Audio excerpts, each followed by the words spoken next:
Hey everyone, and welcome. Today we'll be talking about some of my favorite albums of 2024. Albums are great to hear what sound an artist was going for, and sometimes you can see how the songs connect, whether that be the sound or the lyrics.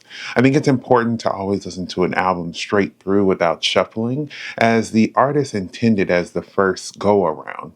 So, without further ado, let's get right into it.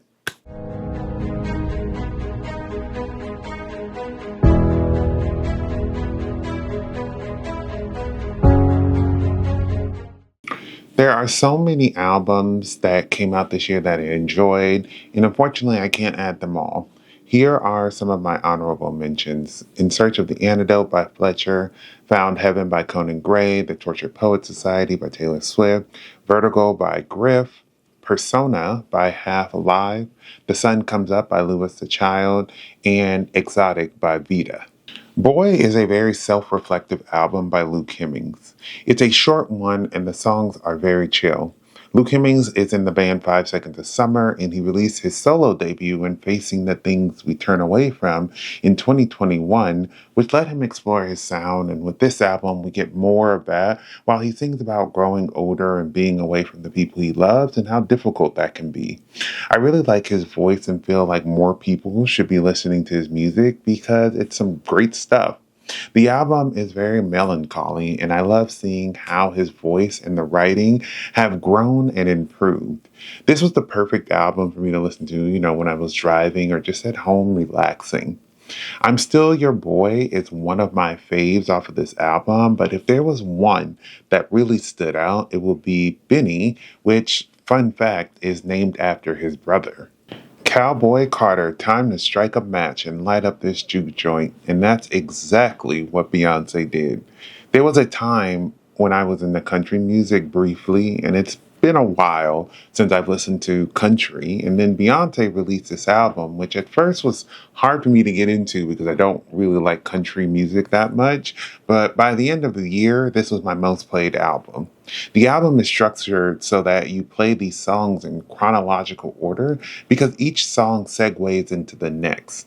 I feel like a lot of Cowboy Carter highlights Black people's role in this country and country music and pays tribute to some of the pioneers who didn't have it easy jumping into this genre. Even with all the success Beyonce has, she had issues coming into the country music space, with her lead single originally not being labeled country and some country stations refusing to play it.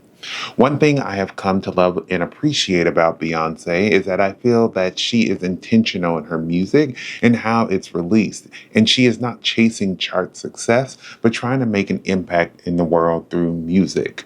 With Cowboy Carter, she introduced us to a Black country singer who many never knew by the name of Linda Martell. She had other country legends like Dolly Parton and Willie Nelson, established stars who dabbled in country like Post Malone and Miley Cyrus.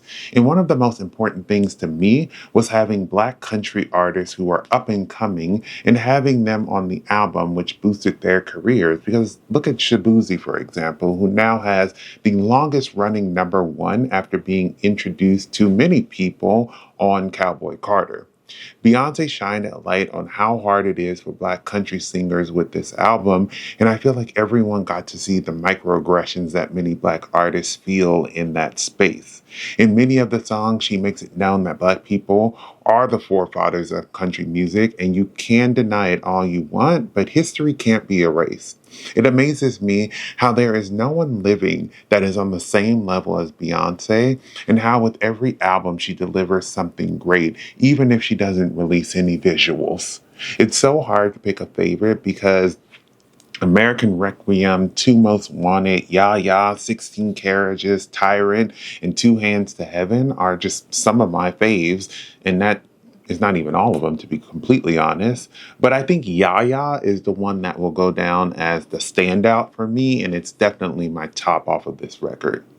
I had the privilege of going to the listening party event for Hit Me Hard and Soft by Billie Eilish, and I must say, if there is one way you should listen to an album for the first time, it would be this way. I feel like the album title is perfect. Some of the songs come in and hit you with a lot of energy, and some are more soft and relaxed. Her voice often feels very soft, which I love about Billie because it seems like a unique singing style. And I love the way she and Phineas write these songs that you will fall in love with, but also may have you reflecting on your life and the journey that you have been on. There are a few songs like The Greatest, Chihiro, and Wildflower, for example, that build as the song goes on. And by the end of the song, I feel like I'm spiritually on another plane, and I just love when music can just transport you like that. I think Billie has continued to shock me with her artistry because of the way she not only sings the songs, but also layering her voice in the background and makes these songs that you want to scream. Birds of a Feather, Shihiro, Wildflower, and The Greatest have been my faves, but if there was one that stood out above the other from this album, it definitely would be Wildflower for me. I have been waiting for Ariana Grande's return, and she really didn't disappoint with Eternal Sunshine. I'm going to be honest, Yes and was not my favorite, and let me be clear, I'm not saying I didn't like it, I'm just saying for a lead single, it wasn't my ideal choice, but I love the message and the lyrics. The album seemed to address Ariana's marriage falling apart and how she's dealing with that. Some of the songs have these beats that will make you feel like bobbing your head and dancing, and then you start listening to the lyrics and you're like, oh, this is kind of sad. The album feels like a diary, and we just see what she has gone through and what she had to overcome. Eternal Sunshine is named after the movie Eternal Sunshine of the Spotless Mind, which deals with trying to erase memories of a former lover and explores the intricacies of the relationship, which can definitely be heard from the lyrics, and she mirrors that in the We Can't Be Friends music video. People say she sounds clearer and enunciates better on this album, and I say Ari has always sounded clear to me, and she has a way of always keeping me invested and excited about her music. When I first listened to the album, Bye, Don't Want to Break Up Again, and Supernatural stood out to me, and then The Boy Is Mine and Eternal Sunshine started to fight for my favorite song spot. The fight was great, but then Ariana decided to release the Supernatural remix with Troye Sivan, and my world was changed for good.